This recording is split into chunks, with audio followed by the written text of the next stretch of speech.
Light वेल्थमध्ये आपलं स्वागत आहे. मित्रांनो, आजची जी निफ्टीची जी क्लोजिंग झालेली आहे ती 23,600 झालेली आहे. तुम्ही पाहिलं असेल 450 पॉईंटचा जो आहे मार्केटमध्ये आज काही रॅली आलेली आहे. तो तुम्ही ह्या वीकमध्ये किंवा ह्या मंथमध्ये पाहिलं असेल, मार्केटमध्ये कंटिन्युअसली काय आहे, व्हॉलेटिलिटी आहे. Market gap down gap up continuously होत आहे. ह्याच मार्केटच्या सिच्युएशनमध्ये मी तुमच्यासाठी एक SIF चा फंड घेऊन आलेला आहे. हा कोटकचा नवीन फंड येत आहे मित्रांनो. 15 तारखेपासून 29 तारखेपर्यंत हा SIF चा फंड लॉन्च होणार आहे. त्याचा NFO आलेला आहे. ओके, तर ह्या फंड मध्ये नक्की काय असणार आहे आणि तो फंड कुठे इन्व्हेस्टमेंट करणार आहे आणि SIF म्हणजे काय, ह्या सारख्यात आपण थोडक्यात आपण पाहूया. तर तुम्ही पहिला ऐकलं असेल SIP पाठीमागं तुम्ही ऐकलं असेल. आज मी तुम्हाला SIF संदर्भात थोडीशी माहिती देतो. ओके, तर SIP आणि SIF ह्याच्यामध्ये जास्त काय मित्रांनो फरक नाहीये. बट तुम्ही जर पाहिलं असेल तर कमीत कमी SIP आपण सुरुवात करू शकतो, पण SIF साठी कमीत कमी अमाऊंट जे आहे ते आपल्याला 10 लाख रुपये असणं गरजेचं आहे. ओके, तर 10 लाख रुपयाने आपण काय करू शकतो, SIP ची सुरुवात करू शकतो, मिनिमम तिकीट साईज.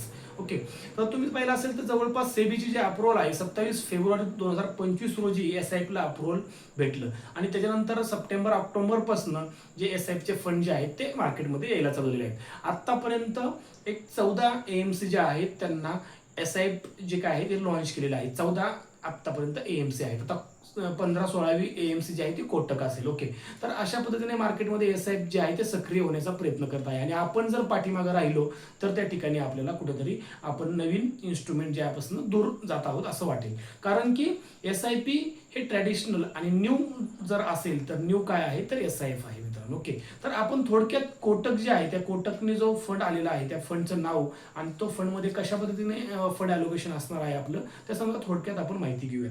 सगळ्यात महत्त्वाचं ह्या जो फंड आहे ह्या फंडचं नाव काय आहे मित्रांनो, तो infinity hybrid long short fund असं ह्या फंडचं काय आहे नाव आहे. तो 15 तारखेपासून 29 जून पर्यंत हा NFO सुरुवात आहे जी काय आहे ती इन्व्हेस्टमेंटसाठी सुरुवात होणार आहे.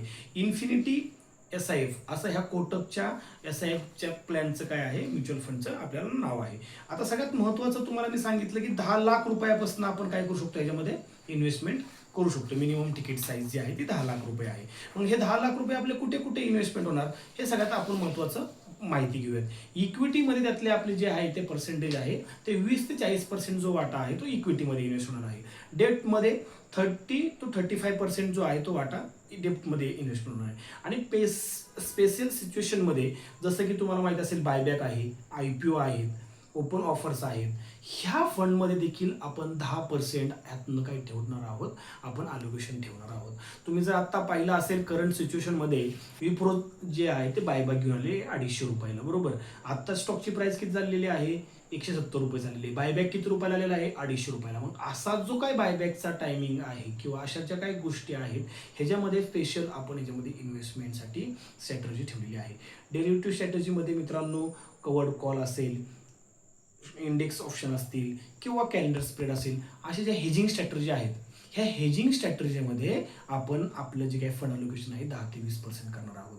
आणि शेवटचं जे आहे ते रिट्स आणि इन्व्हेस्टमेंटमध्ये आपण एक छोटासा वाटा त्याच्यामध्ये इन्व्हेस्टमेंट करा. अशा 5 विभागामध्ये आपण आपला जो काही फंड आहे तो पूर्णपणे डायव्हर्सिफाय केलेला आहे. ओके, तर सगळ्यात महत्त्वाचं काय आहे, आतापर्यंत SIF मध्ये 7 व्हेरियंटमध्ये सेबीने परमिशन दिलेली आहे की 7 वेगवेगळ्या फॅक्टरमध्ये तुम्ही इन्व्हेस्टमेंट करू शकता.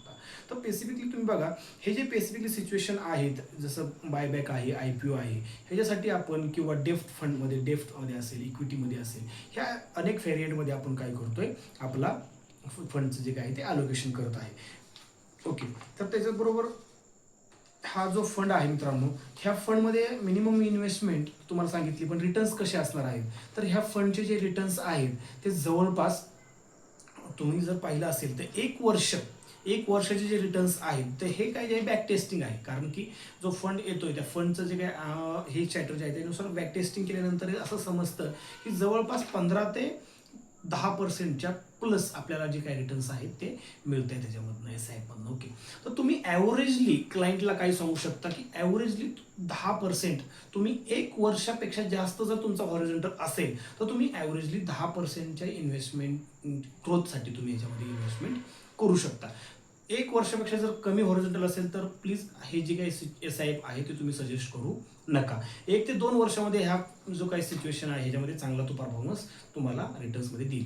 सगळं टॅक्स असेल, आता सगळ्यात महत्त्वाचं टॅक्स आहेत, बाकीच्या गोष्टी पण आहेत. ओके, टॅक्स आपल्याला टॅक्स लागणार आहे. तुम्ही 1 वर्षापेक्षा जर कमी तुम्ही याच्यामध्ये SIP मध्ये इन्व्हेस्ट कराल आणि विड्रॉल जर फॉल कराल तर तुम्हाला तुम्ही ज्या टॅक्स स्लॅबमध्ये येतात तो टॅक्स स्लॅब तुम्हाला त्या ठिकाणी ऍप्लिकेबल होणार आहे.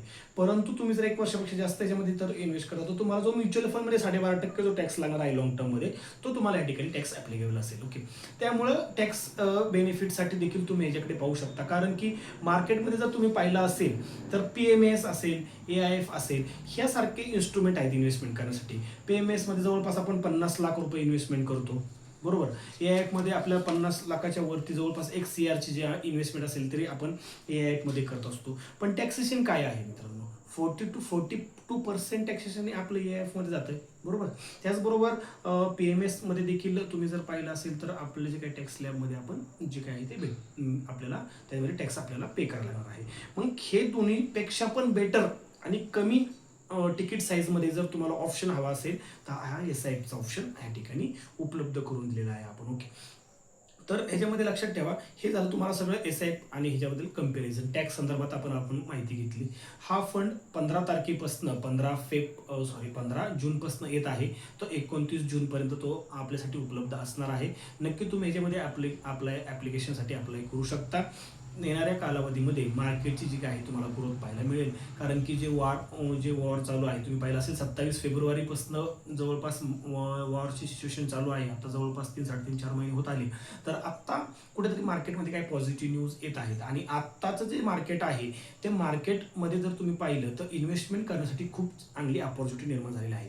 आणि अशा टायमिंगला जर तुम्ही आज ह्या फंडमध्ये SIP सारख्या फंडमध्ये जर इन्व्हेस्टमेंट करताय तर तुम्हाला कुठेतरी 1-2% रिटर्नचा जो काही तो आहे तो एज त्या ठिकाणी तुम्हाला मिळू शकतो. थँक्यू मित्रांनो.